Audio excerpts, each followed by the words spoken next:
Hello, I'm Rachel Jones for the Finance News Network. Joining me today from Nyrada is CEO James Bonnar. James, welcome back to the network. Hello, Rachel. It's good to speak with you again. Good to see you again. Now, to the first question, 2020 was a big year for Nyrada. Can you tell us about this first year of operation? It was a landmark year for Nyrada. We listed in January, had a very successful IPO, and we've made significant progress on the two lead programs, the cholesterol lowering program and the brain injury program. In March, we had to readjust to life under COVID. We managed to do that successfully and put in place measures to account for that. And operations were only minimally affected. We wanted to close the year on a really high note, and we achieved that with the impressive results that we released just before Christmas. And these are concerning our cholesterol lowering program. Now, could you describe to the viewers about the cholesterol lowering market? Sure. So the cholesterol lowering market is very large, and it's dominated by statins. And just to give you some context around that, the statin market is worth around about $19 billion per year. And if we look at the two leading statin drugs, Crestor, an AstraZeneca drug, and Lipitor, a Pfizer drug, they account for a large percentage of prescriptions here in Australia. In fact, last year they were ranked the number 1 and number 2 most prescribed drug. So statins, in terms of numbers, in Australia here, about 3 million patients take statins regularly. And that includes about 40% of people over 65. And what benefits will the Nyrada drug provide to patients? With statins, there's a suboptimal effect in a majority of patients. In fact, recent studies have shown that affects as much as 70% of patients. So these are people who, despite taking a statin, are unable to reach their target cholesterol level. And so that leaves them at risk for cardiovascular disease. That 70% also includes about 15% of patients who are statin intolerant. So currently these people, these patients are either undertreated or not treated at all.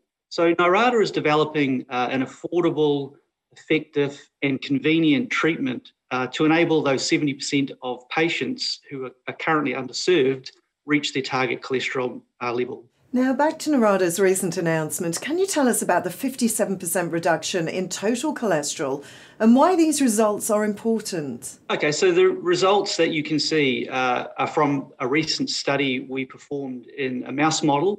And this is a specialized model where these mice mimic human cholesterol metabolism and health outcomes.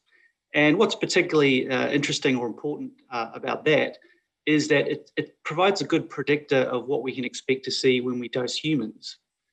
And from the graph, you'll see that at the two doses we tested, there is a consistent reduction and a dose response, meaning that the more we gave, the more effect we saw. And that continued out to 28 days or 4 weeks. So in terms of the magnitude of effect at the top dose, we achieved a 57% reduction, which was beyond what we expected. It was a really strong result. And to put that in context, in historical studies of the lead drugs on the market, Lipitor, that achieved in the same model a 20 to 50% reduction depending on dose. The injectable monoclonal Praluent, a Sanofi Regeneron drug, it achieved between 36 and 47% reduction in the same model. So as you can see, the results for our drug are very impressive. What's also pleasing to see is that over the 28 days of the study, the drug was well tolerated. Excellent. And lastly, James, what can Nyrada shareholders look forward to over the next 6 to 12 months? Well, we have some further exploratory analysis that we're currently undertaking, and that really talks to the safety of the drug in this study. And we'll be announcing that data in the coming weeks. The other thing that we're working on is preparations for taking this molecule into the preclinical safety testing that is needed to be done before you can dose a drug first in human. What we're planning longer term for this program, we're looking to get this drug into the clinic, have it ready for the clinic by the end of the year, and we'll be doing a phase 1 healthy volunteer study here in Australia. One of the things I'll point out about Nyrada is that we're a discovery and early stage development company.